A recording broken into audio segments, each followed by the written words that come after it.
أعوذ بالله من الشيطان الرجيم.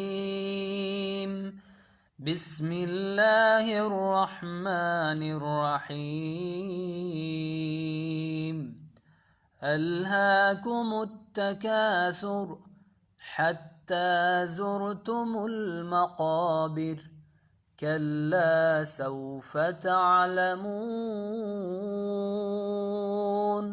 ثم كلا سوف تعلمون. كلا لو تعلمون علم اليقين لترون الجحيم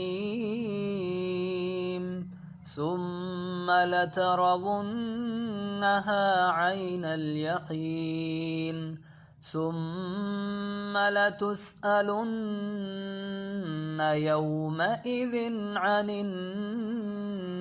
النعيم.